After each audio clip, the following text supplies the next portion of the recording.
The Teacher Supply Closet is a nonprofit organization that provides free school supplies to teachers in the Tri-County area. In this edition of Quintin's Close-Ups, I sit down one-on-one with Executive Director Lynette Duggins. And be sure to download the free Quintin's Close-Ups app in your Apple or Google Play stores. And listen to this interview later on the free Quintin's Close-Ups iHeartRadio podcast.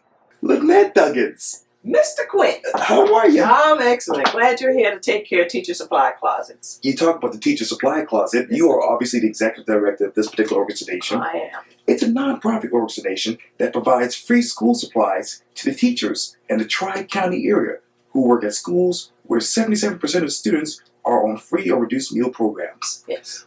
What is it like to be you, Lynette Duggins, the executive director of this program? It's wonderful. You know, some people like going to work, but I love going to work, to coming here to make sure I'm in the position as executive director to take care of teachers and the students in our Tri-County area. And Quintin, when we talk about the Tri-County area, we're talking about Charleston, Berkeley, and Dorchester, 4 Title I schools. And to the sum of, right now we're serving 55 schools in those counties. And what is the biggest school that needs your help right now? Oh, you know what that is. That's Charleston County. We serve approximately 40 schools in Charleston County. Wow. Yes. Wow. And you talk about, obviously, the teachers. When they come through these doors each semester or each year, what is that one teacher that plays in your mind? That teacher that's grateful. That teacher who knows she's coming here to get all that her students need to be productive citizens in our state. And you talk about the state. Obviously, when you talk about education, where does your mind go to? My mind goes to touching some more counties in our state. Hopefully soon we'll be going into the Lexington, Richland County. And then after that, we want to go to Greenville County area. So there's a lot of need in our state. I've heard a lot of people who come in as businesses to donate and say, why isn't this in Collington County? Why isn't this in so-and-so county? So we need to touch more than Charleston, Berkeley, and Dorchester counties. And obviously, when you talk about those free school supplies, what are they right now? What are they? Yes, ma'am. They are like our basic supplies. You're talking about pencils, crayons, composition books, your color pencils, your filler papers, those things. So they're basic supplies, but we not only do basic supplies, we make sure the teachers get a little gift here, there, and we got different other arts and crafts and math and science things in here that we get a lot of businesses like Bosch and Boeing to provide STEM dollars. We just asked Berkeley Electric Co-op to provide us with some dollars to get some STEM supplies, because we know that's the phase of education is going in the STEM area. So that's right.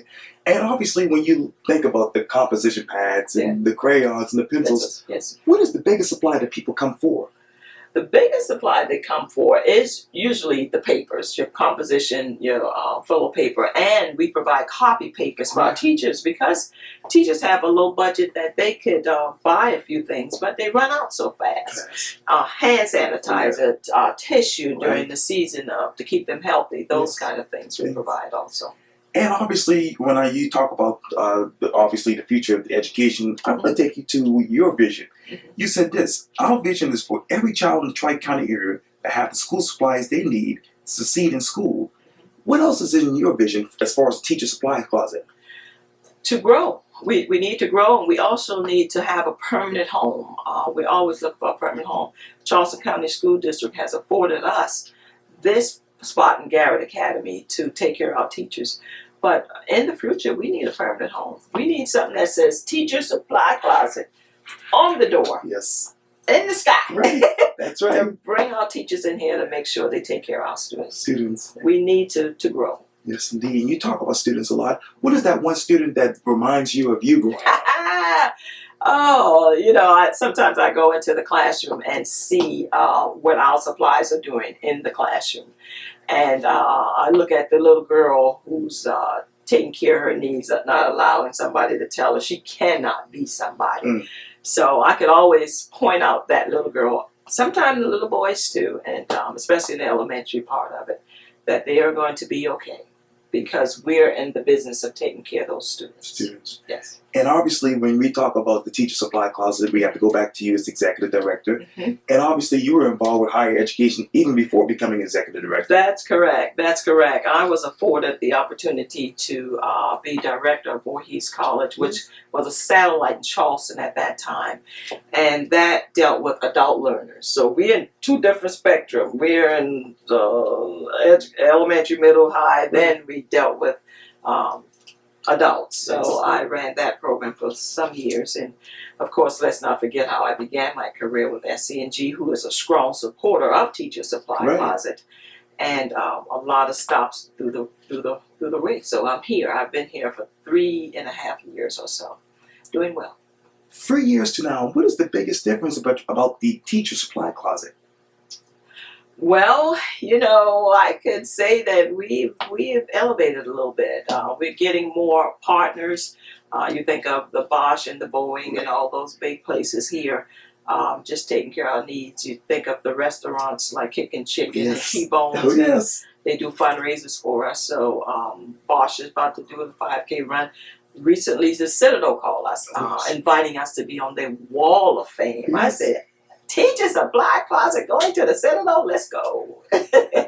So we're excited about where we're going. And you talk about the Wall of Fame. I got to talk to you about Kyle Stuckey. Oh, my friend. Oh, yeah. Yes. And the 50 Porches of Charleston. Yes. What Kyle did is he came in and experienced the shopping during last spring.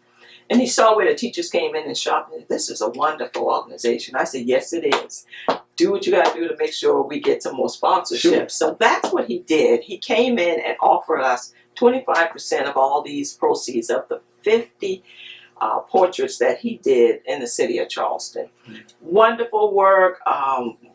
We went to the gallery and saw all the highlights of the people, and they're wonderful people. Sure.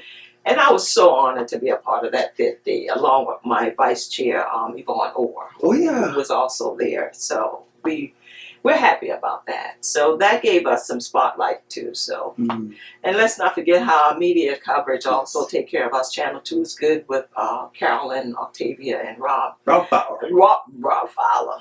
Money in the bank. Yes, Money in the bank, Rob. That's true. So we've got a lot of support in the community, and we're looking for more big needs that we have here. So we're growing. And when you talk about this community, what is your message to them as far as the Teacher Supply Closet? Support us. Take care of the students. We are moving like high speed. We're enjoying what we do here, taking care of the students, and we need a home. I can't stop talking about that. We need a home. We need a number of things. We need volunteers. We need dollars. Sure. We need school supply drives. We get a lot of that. We get a lot of donations that to the sum of over $700,000 a year, and we get financial support. So the community, we love you, and we appreciate everything you do for us. That is so amazing. Yes, it is. Well, the Honorable Lynette Duggins, thank you so much for your time. I really, really appreciate this. Thank you, Quintin. I appreciate it, and I pray that the Lord will bless you through your endeavor of interviewing and bringing people to the site of our community. You're doing a great work. Well, thank you greatly. You're doing a great work. And you're doing a great job here. Thank you so much. You're welcome. Thank you. Thank you.